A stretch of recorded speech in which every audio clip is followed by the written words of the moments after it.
I think we can start with the first film excerpt.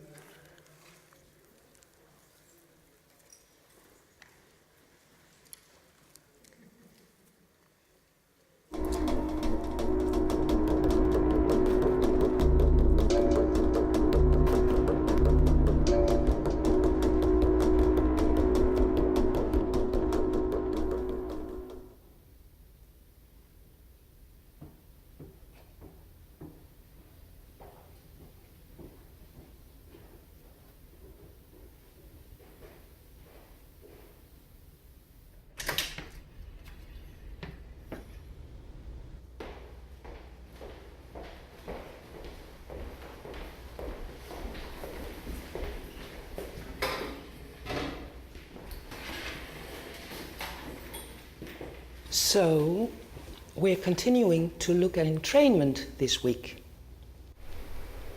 We use the patch all the time.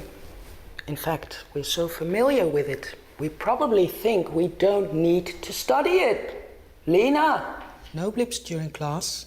Sorry, but I have to. Fine. It's your tuition money. Which reminds me, tuition repayment work from 4 to 7 p.m. today.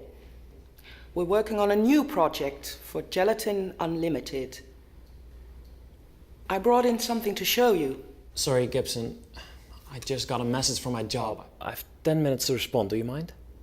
Go ahead. I'm going to show you a video. Is this one of those cheesy early patch programs? No, it's from before the two-way models. It's called the Common Sense. In fact, your parents might have told you about it.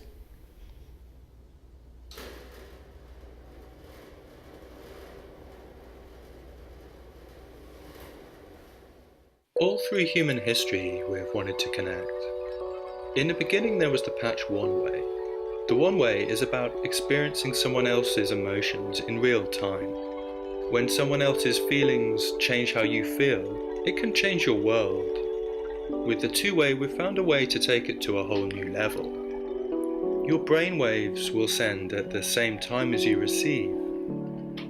With the two-way, we can act and create together. We don't know where this will lead. It's a new design for the human being, and it's for you to find out.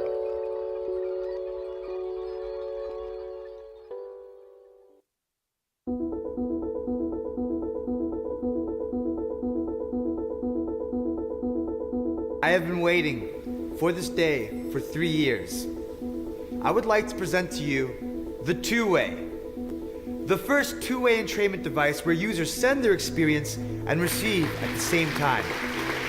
We have overcome incredible obstacles, hardware and software design to bring this product to the market today. This device is going to blow your mind. Well, the difficulty is that 70% of people have been left out of the production of goods and services in the economy, and only 20% of those people have been able to find work through the patch. Okay, let me walk you through your contract. Signing this, you agree that the device will be left as inserted for the fixed term of 9 months. Transmissions from your womb to third parties will be the private information of Juvie. Any medical, emotional, or employment-related events that may occur. Please move Mat A to area marked D.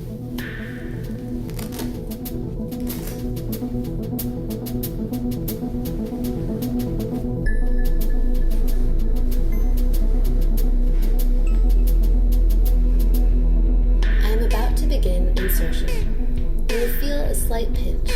It should only hurt for a few seconds.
most of you will already know, the bridge is releasing a two-way neural entrainment device. Now, what will this mean for our strategy? And how can we rework our operations to maintain security for our clients? Things will change quickly. I want ideas.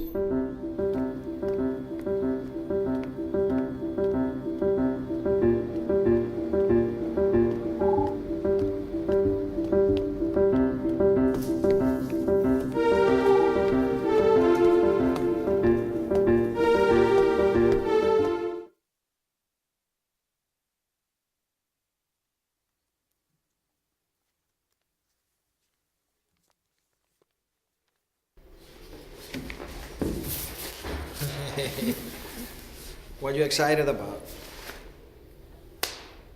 The two-way.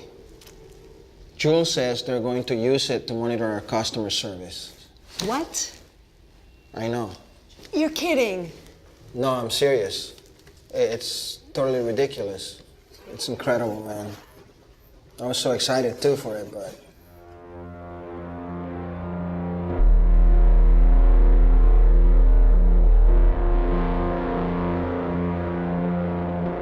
So, what do you think so far?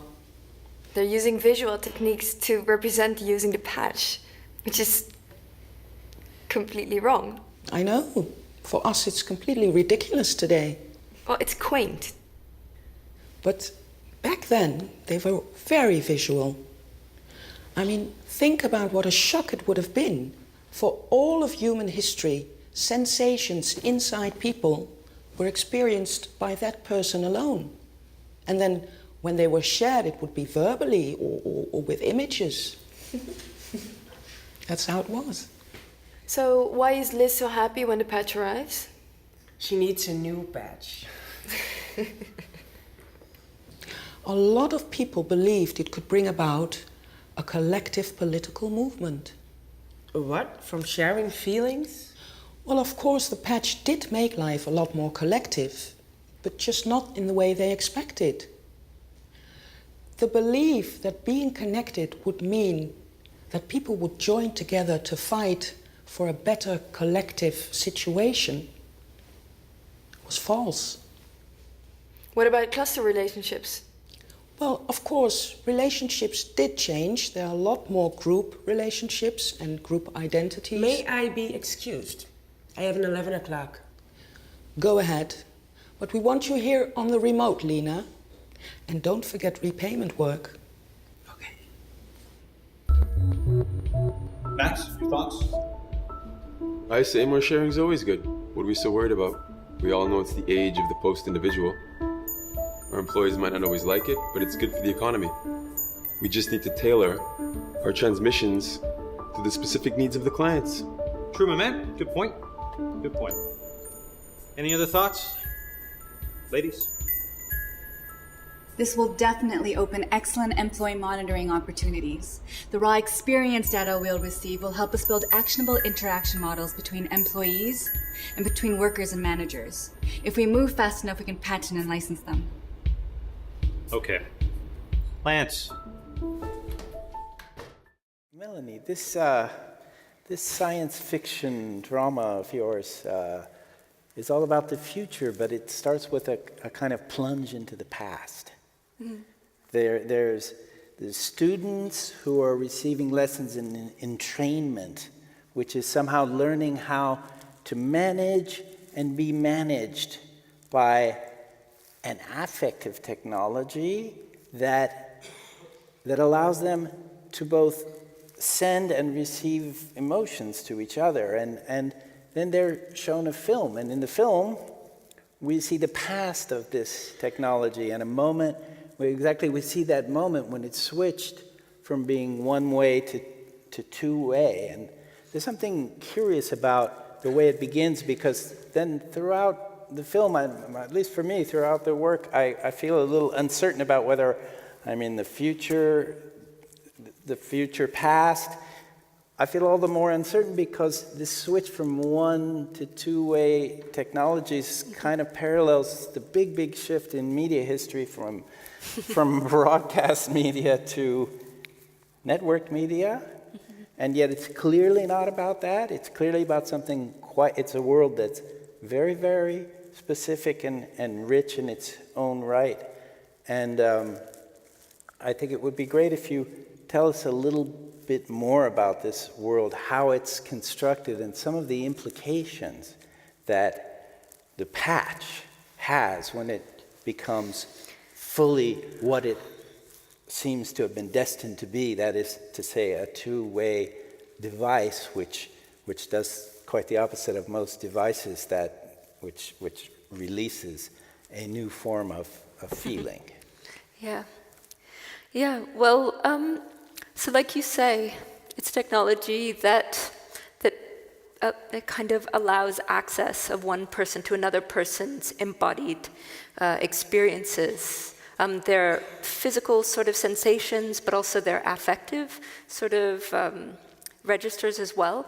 And it, obviously, there are various parallels in the different forms of technological sharing we're kind of having emerging at this point in time. But at the same time, that technology and its kind of imagining is kind of asking questions that go, I think, beyond that. And at the root of the work, there's a question of the possibilities for collectivity. The patch itself kind of releases this incredible sort of potential just in terms of, just undoing individual subjecthood. You would not have your contained experience anymore. Imagining if the patch was used in its kind of fullest form or something like this.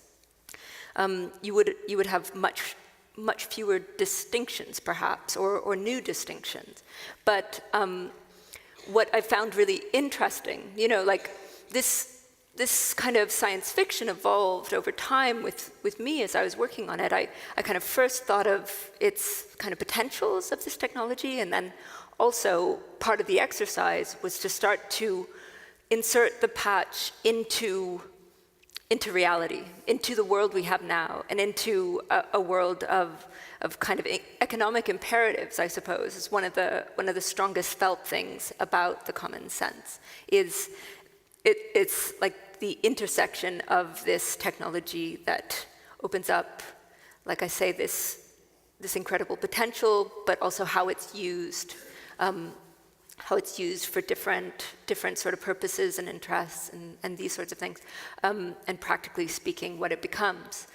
And so it's very much about change in a technology over time. So the release of a technology and then how it transforms. So going back to your question, that's why I've structured this work in terms of a class that's happening 10 years after this release that we're seeing here, this moment of release where there's a two-way model, like you're saying, a model where the network form is kind of something like the network form, not the network form, but like this kind of reciprocal form of the patch rather than like a kind of more one-way voyeuristic. So anyway, so that sets up a political question, I suppose, for the patch. Like it's suddenly offering this new, more open-ended form where any sort of back and forth sort of input can be happening.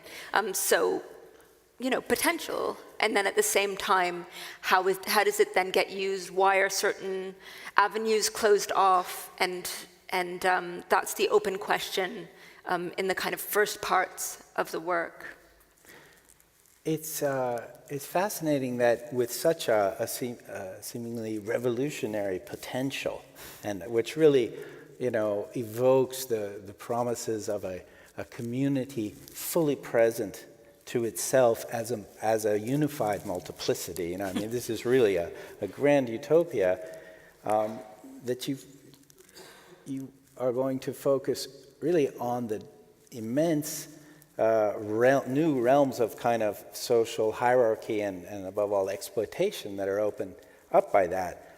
And there's many hints of that immediately in the movie that we're seeing, in the common sense, in this testimony from the past. But what's in the present of your science fiction drama, it's present, it's the future for us, is in fact a classroom.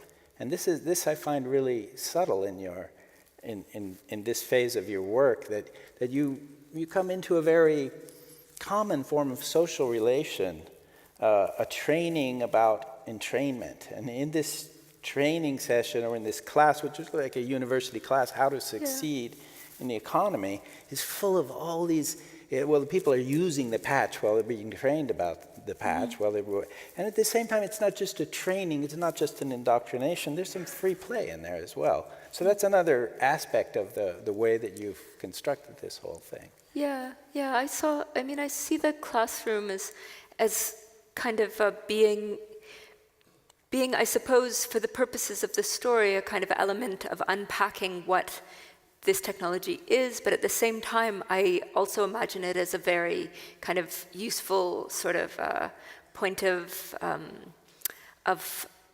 kind of a dovetailing of both the sort of some of the changes that are happening in our kind of post-crisis moment, and then at the same time, like you say, like a kind of reflection on what the patch is. A class where students are being asked to think about something that's become so much a kind of mundanity within their everyday life that they aren't even able to think about it anymore.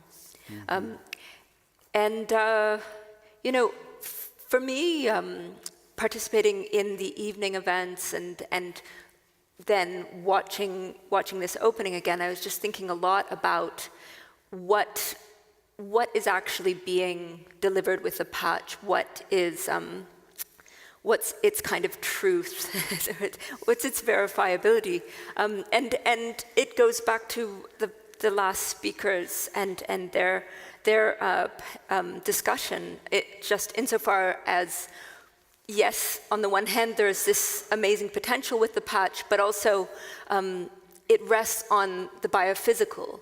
It rests on this verifiable sort of type of bodily evidence that is increasingly becoming more and more the one that is kind of resorted to above all others for the same reasons that the panelists were discussing.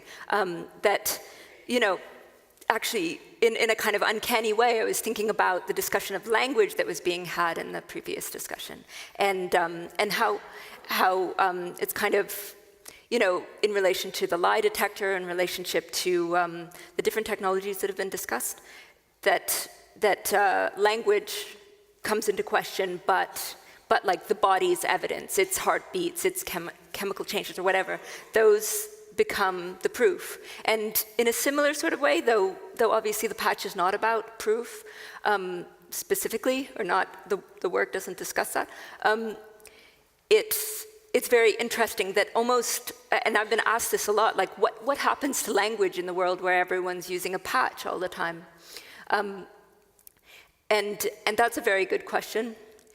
The other part that's kind of implied in your question is, why is everyone using the patch all the time? Is it just a really fun technology? Well, no, and early on I introduced this idea of exigency and the patch, of like, how the patch actually becomes instrumental, or it becomes useful in various ways in terms of business and management cultures, in terms of managing labor. And so from the very beginning, like you say, in the classroom, we're seeing that new forms of kind of like, I suppose, labor time management are suddenly possible, where like different sort of parallel processings are happening, where these young people are expected to attend a class, and at the same time, they're doing different forms of work. It comes about in later scenes that they're not just leaving to go to work, some of them are actually working while they're in the class. And so, yeah, it has both science fiction, it has both kind of elements that I would say propel you into an imagined future, and other ones that keep pulling you into a kind of present bind, I suppose, present sort of conditions. That's right, yeah.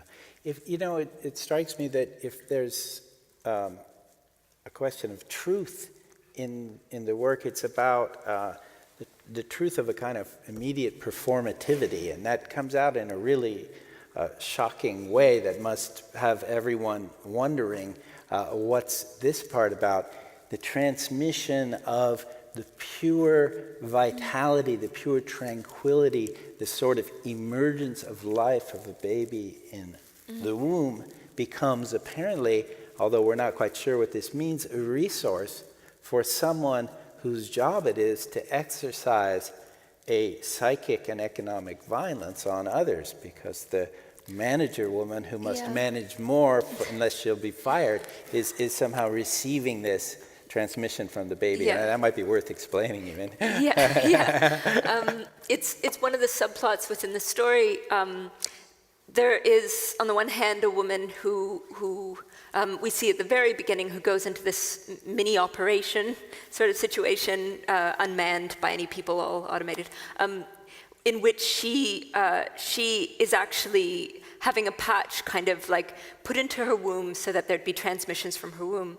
And then the person who's receiving this transmission is another person who can actually use the experience of a baby in the womb as a kind of, for lack of a better way of explaining it, like a relaxation sort of technique. And that story kind of continues throughout the work. And there are different moments in the common sense where we see different forms of precariousness, different forms of economic vulnerability, and how they get borne out through this technology. So in a way, I guess I could say that the story has different parallel objects in a way. It's both a comment on technologies and how they change, and how they change in a kind of dialogue with other sorts of phenomena which are economic and which are obviously social and political as well. That's a major sort of trajectory in the work, is to kind of keep weaving in and out of one phenomena to the other, and how they kind of interrelate. Well, we students have a lot to learn about the patch. Not only because it does so many things, but also because it itself changes in the course of the work. It changes due to people's interventions. Do you think we should look at the next part? Yeah, that makes sense. Let's have the next one.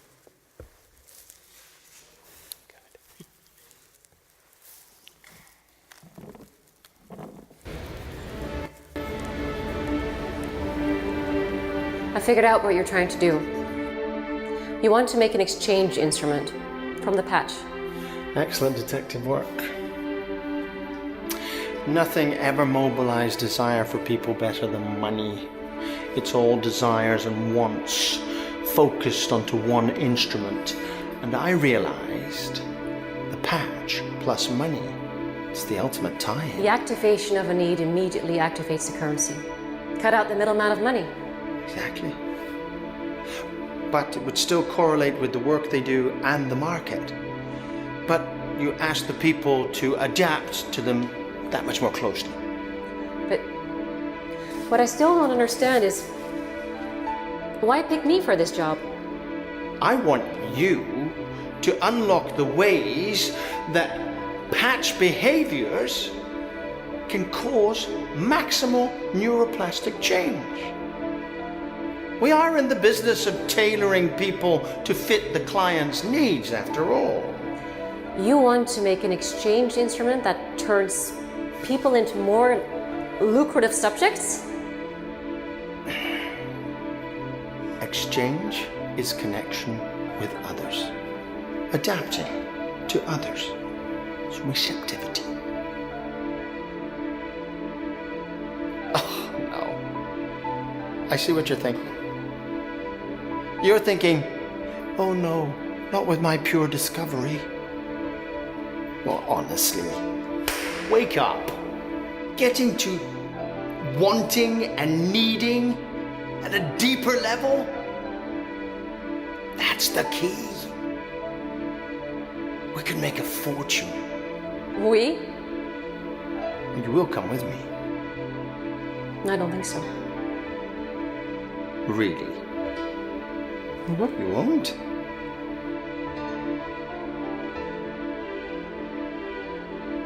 Well, I think that's all for today.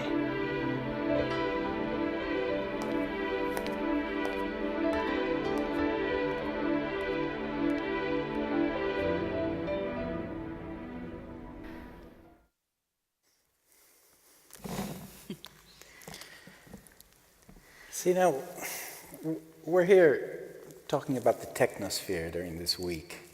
I recently read a thing by some internet guru named Bruce Schneier, and he talks about what he calls the world-sized web.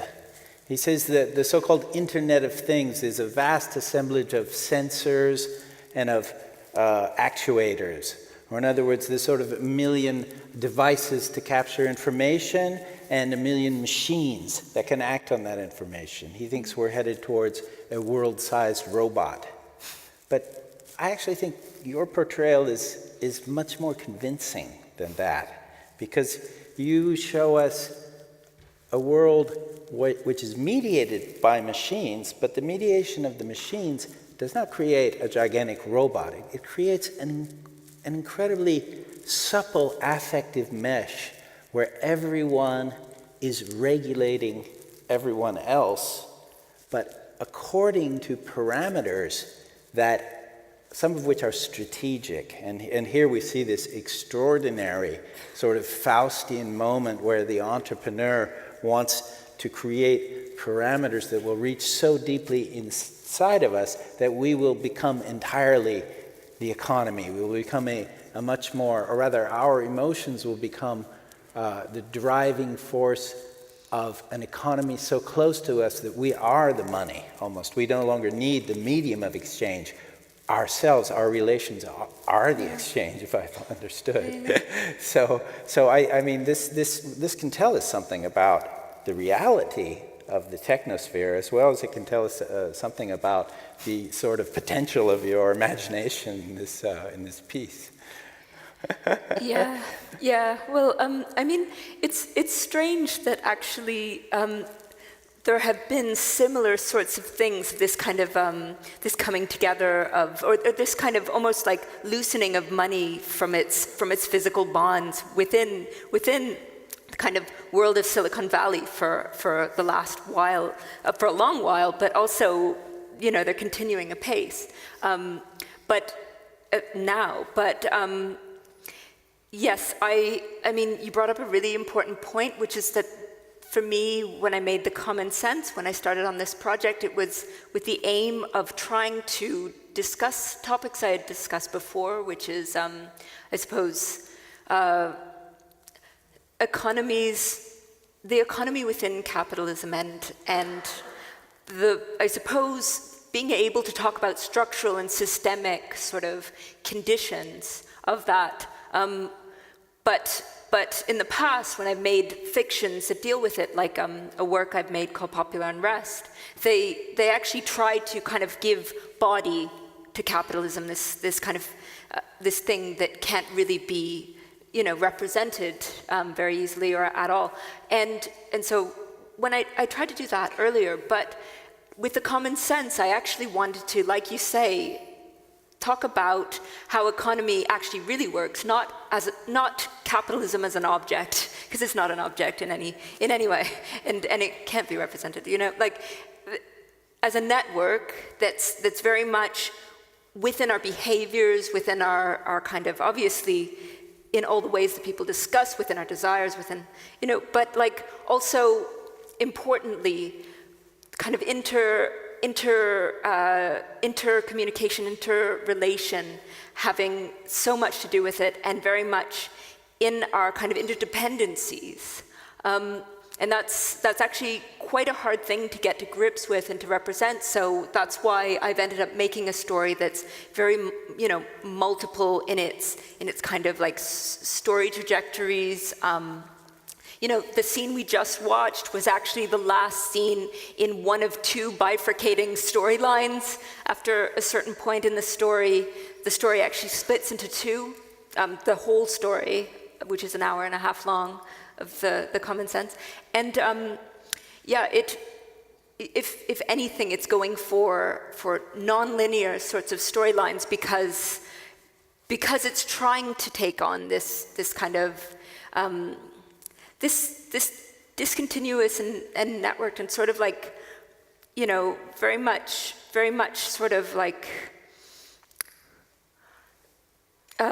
dispersed forms of power that are being actually brought to bear in different relations at different times. So the person who actually has power in one situation might not throughout the film, might actually be having various sorts of economic imperatives being foisted on them at another point or something like this.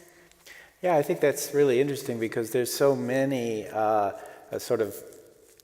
they're not really subplots, they're just a multiplicity of strivings that are represented in the film, some of which are people coming from positions of very little power, many of which are people in conditions where their social status is eroding, a very familiar feeling these days.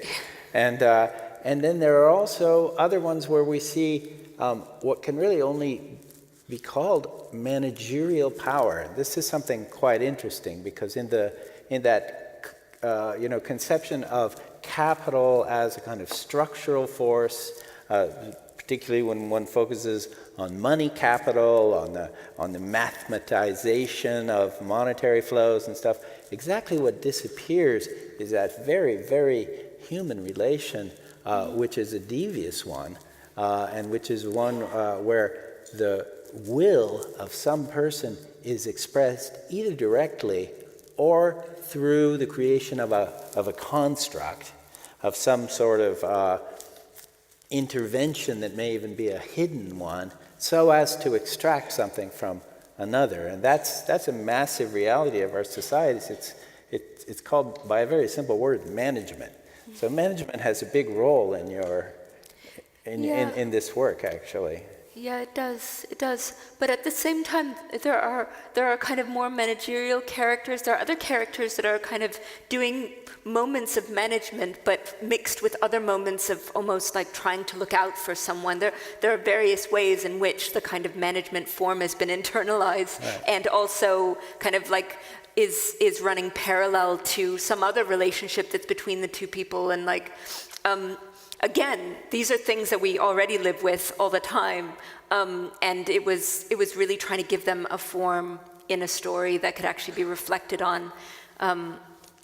And you know what I find with the common sense is that when you start to make a story that way, you also end up with lots of unanswered questions, lots of open questions that you aren't going to be able to shut in the course of the story. And so I had to just kind of like accept that and allow that in a way that I hadn't before, which has really influenced the structure of the work. I don't think I explained this at the beginning, so I should explain that the first section that we saw with the classroom almost like begins as the kind of like base of the story. It's a kind of first 5 episodes that I guess would be, if the story were a tree, it would be like the trunk or something like this. And then the story branches off into 2 directions, like I mentioned. But the reason it does that is because the technology breaks down. After those first 5 episodes, the technology breaks down and the story then kind of breaks into 2. One that has a kind of world where people wake up and go, without this technology, we actually can suddenly see certain things much clearer. We don't have these relations that have been kind of defining us in the same way, and people start to ask questions, protests begin, movements begin, but also die down. And then on the other hand, the story kind of continues as it was. The patch breaks down, but then everything's the same as it was. The world continues using the patch the way it was. And in a way, this was kind of like a form that wanted to reflect on technological sort of change at this point in our history, I suppose. Like just technological possibilities and yeah, the kind of like indeterminacy of them. I suppose on some level, I wanted to give that a really, really rooted structure in the formation of the work. Yeah, maybe that says something about the fragility of our times when we are kind of quite aware that certain systems might not last, even the ones that have come in massively and so rapidly.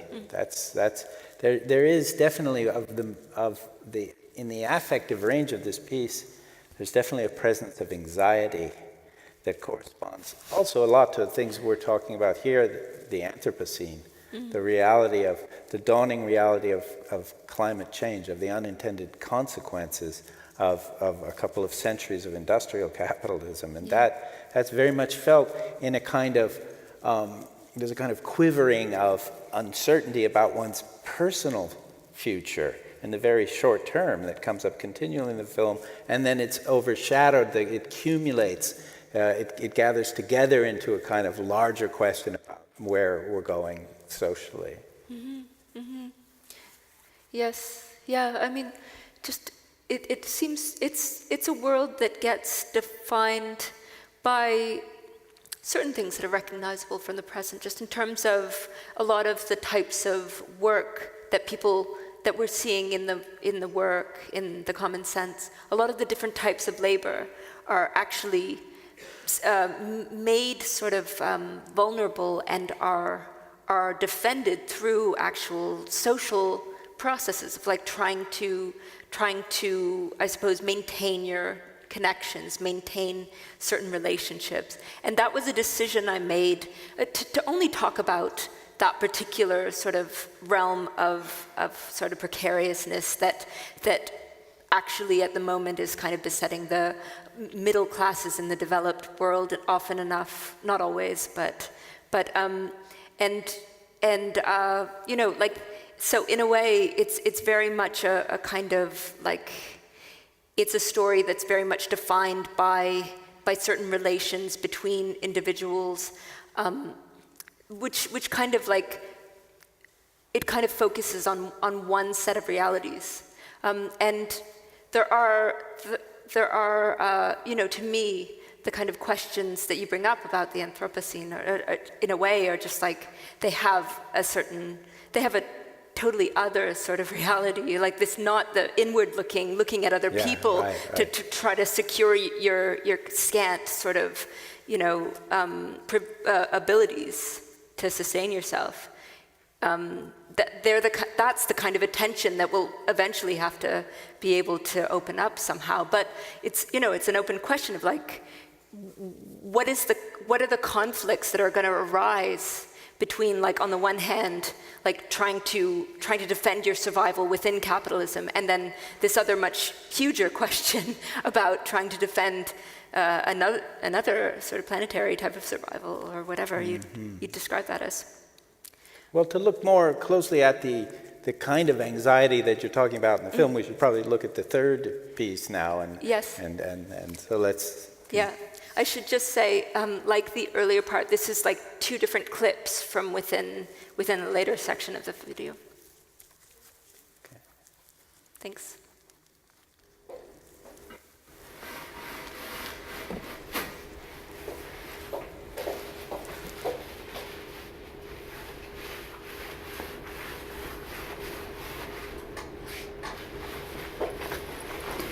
I sent you a message. When? 10 minutes ago. Did you not get it? Oh, I was... I expect a timely response from you. Wait a minute. I'm sending to you now. You're not picking up. I just leave my patch off until I start. I'll translate for you then. What I was transmitting is this is totally unacceptable. I shouldn't have to explain this. There is no rule that I have to wear it before I get in, sir. It is expected. There are 40 other employees here sensing right now. How can you possibly do a better job than they? I can still do a good job. We've gone over this. You do a better job than your neighbor, or you have no job. I didn't want to have to do this. Put in your patch, please.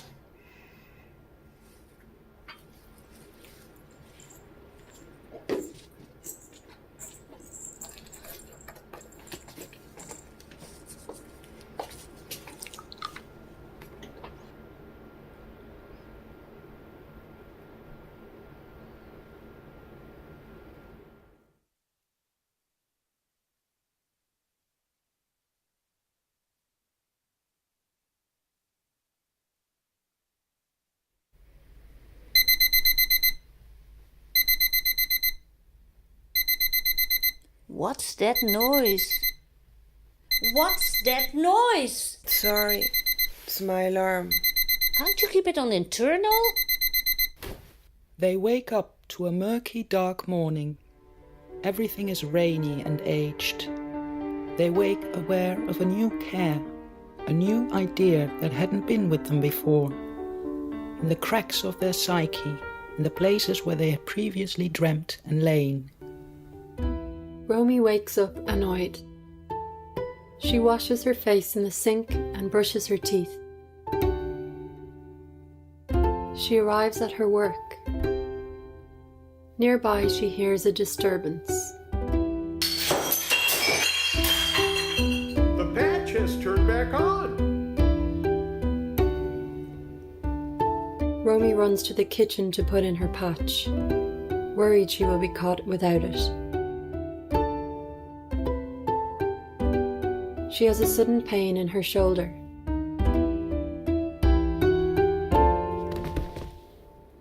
When the patch turned back on, the connections were all mixed up. A new sensation. No connections you were forced into. No self-selecting relations from your social set. Romy is serving a sandwich to a customer, but she is sweating heavily. Suddenly she begins to retch. She is getting transmissions from another person who is sick. Romy gets a message telling her she's fired. On her way out of work, she takes the opportunity to tell her supervisor exactly what she thinks.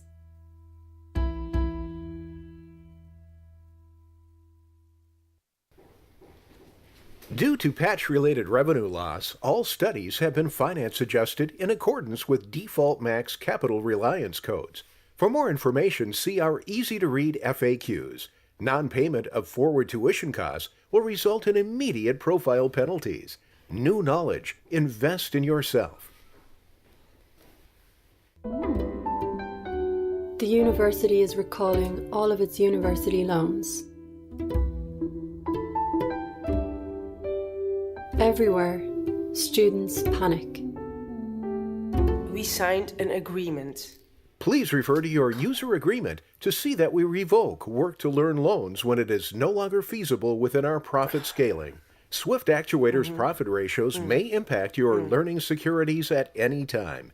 Get up-to-the-minute reports at Swift Actuator.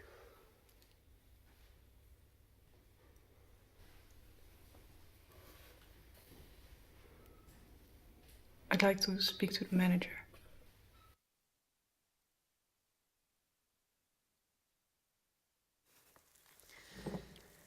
You know, there's a lot that's mysterious in this piece.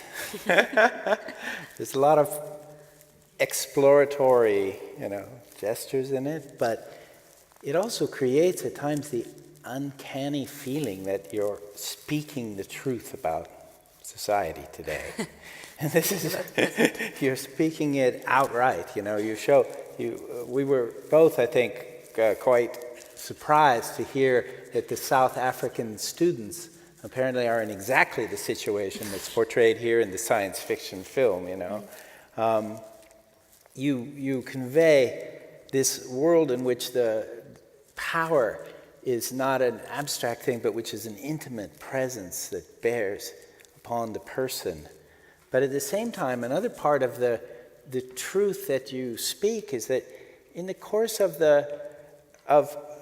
both branches, actually, of the science fiction, the students, the teachers evolve in the sense that they begin to search around, to explore within this mysterious and confusing world that is their world, possibilities to do something different. And I'm really struck by that because I do move through cultural and educational institutions, and I see that the people who work in these institutions, given what's happened in our society now, one can see the veneer sort of cracking, the self-censorship lifting, and there's a tendency to start talking about issues in classes that are not distanced and abstract, that are very, very close, that are the issues that actually matter to the people and no longer the fiction that all of this is going just fine. And I think you portray that in a way in the film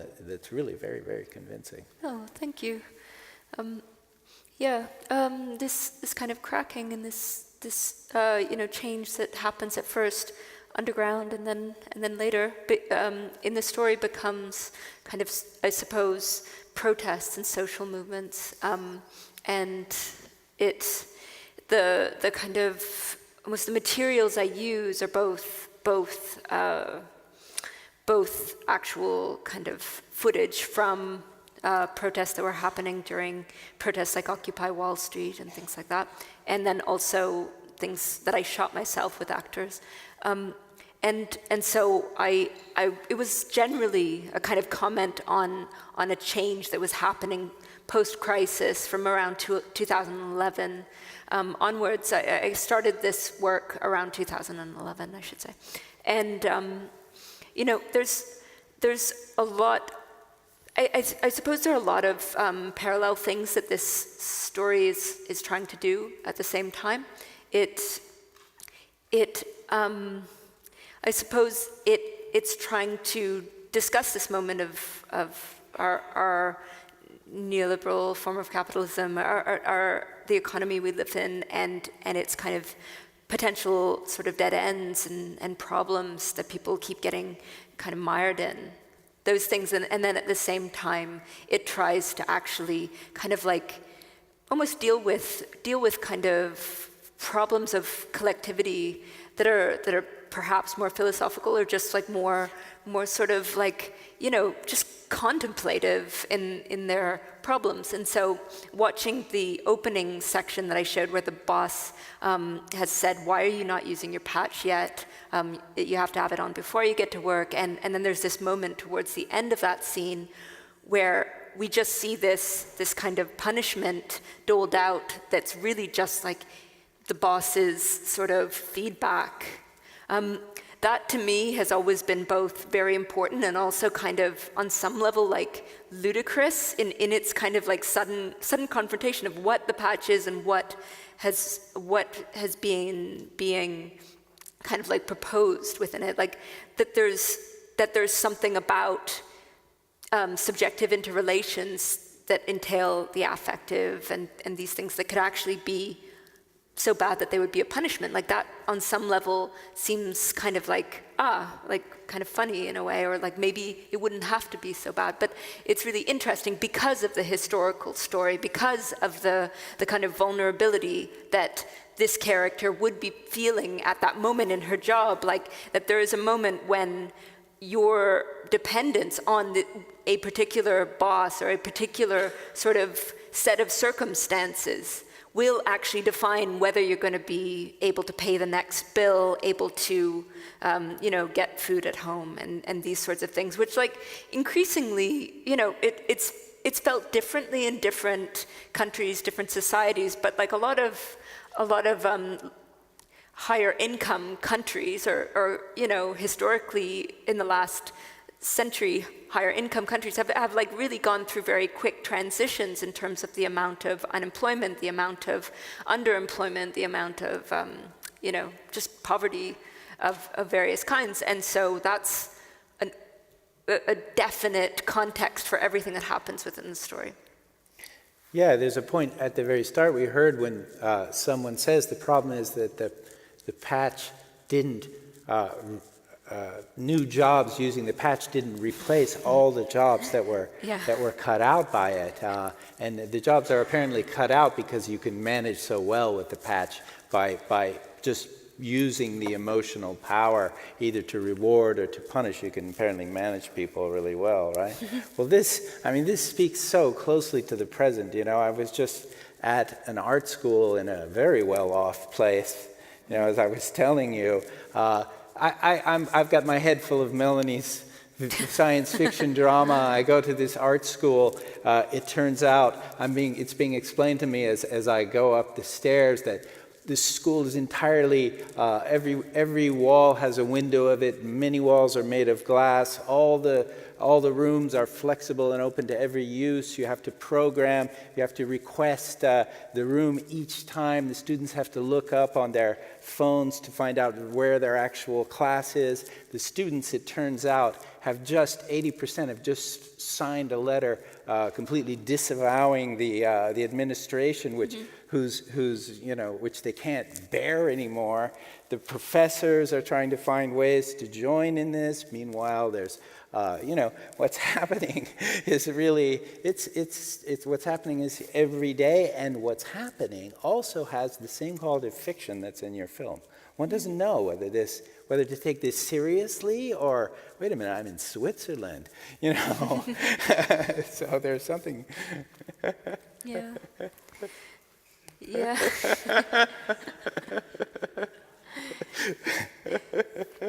Yeah, it's really interesting how in these kind of moments of flexibilization that tout themselves as actual like total luxury of like being able to work anywhere in the building or something like this is actually like even cost cutting in situations like the ones you're describing, where it's not so much there's probably a necessity of cost cutting, but it's one that becomes structural, that has to do with actually the fact that all costs, like all kind of peripheral costs, are being cut in educational institutions, that that when they aren't the kind of core things to do with like marketing the school or kind of getting new people paying tuitions or whatever it might be in whatever different country. So like certain things are being seen as expendable a lot more at this moment. I forgot to say that the person who invited me had just been demoted, but was actually glad of it because he would escape part of the pressure of this place. Oh, yeah. Should we open it up now, do you think?